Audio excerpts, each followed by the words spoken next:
"Get out of my sight," Get out of my sight. she said with anger and furious face. Get out of my sight.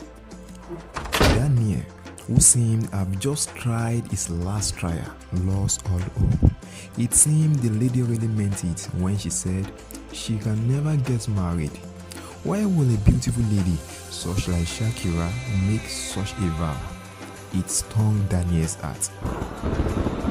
Shakira is a private school teacher in a suburb of Osogbo. She's all a good man will want as a wife, partner, and mother for his unborn kids. Daniel, a civil servant who works with the local government, fell in love with Shakira without her approval when he visited the town on one of his duties. Daniel had made his intention known to Shakira in numbers of times, but it seemed Shakira's vow was like a river flow, which will never flow opposite. On a glaring sunny Sunday, a strange weak man visited Shakira. He identified as Daniel's grandfather. He had came all the way from Osogbo to pay her an unaware visit. Shakira welcomed the poor old man.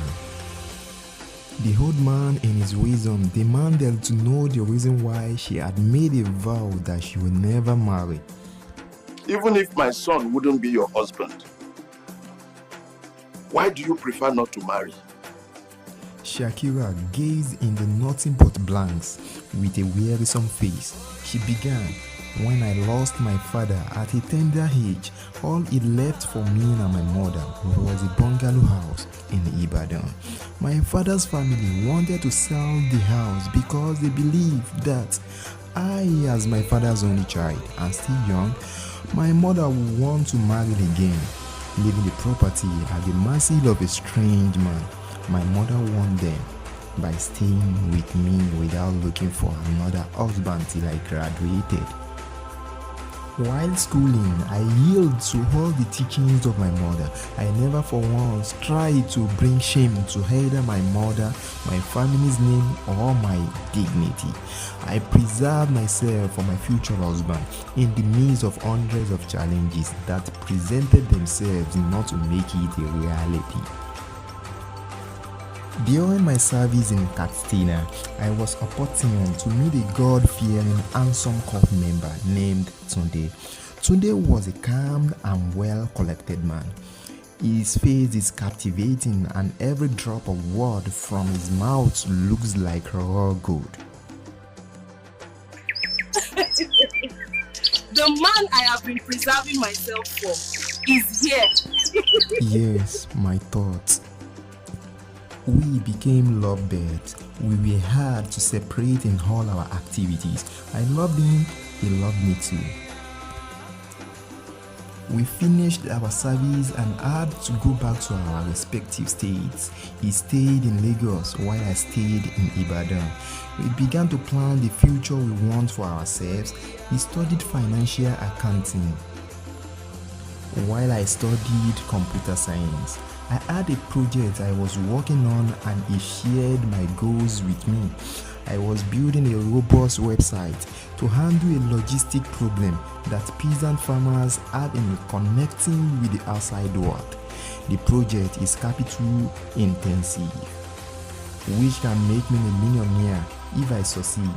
Because Tunde is a financial graduate, he became my consultant when it came to how to source fund. We met with financial institutions to source for fund. We were able to acquire the needed fund with my inherited father's house as collateral. But what became of it all? Tunde stripped me of my clothes and left me naked in the market square for all eyes to see. Not to see alone, but to shame and belittle. Tunde ran away with the fund.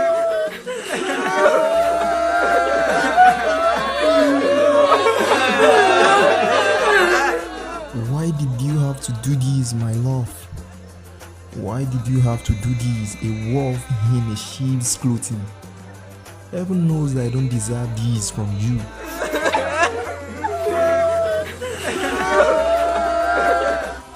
Mention all abnormalities.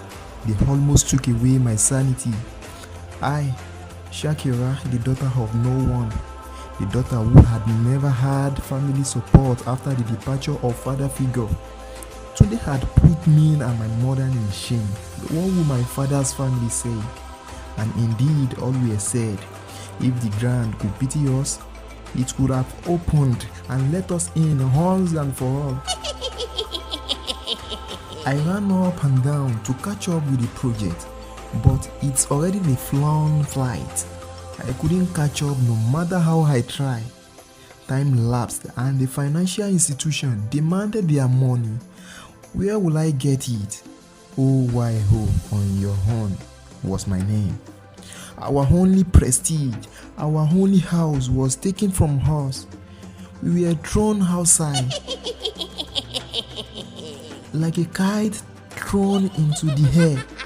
No planned place to land. We land anywhere fate decrees for us, thanks to Tunde who made it possible. In this plague, I lost the most dearest being to me after my father. My mother kicked the bucket.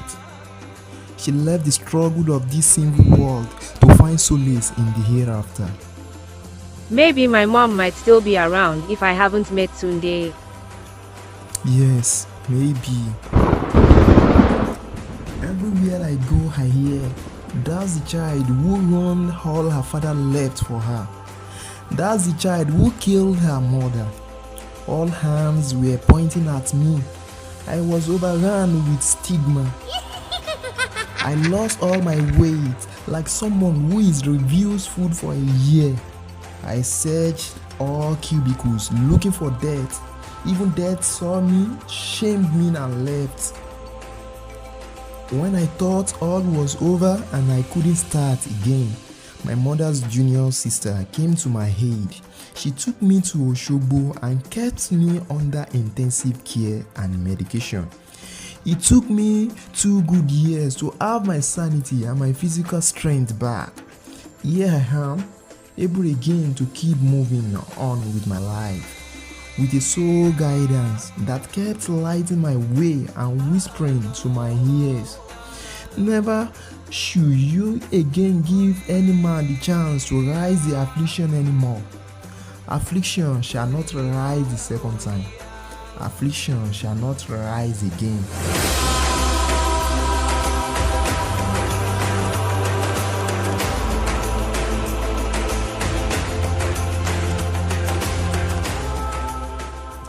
The old man slowly and gently nodded his head to acknowledge that he heard everything Shakira have said.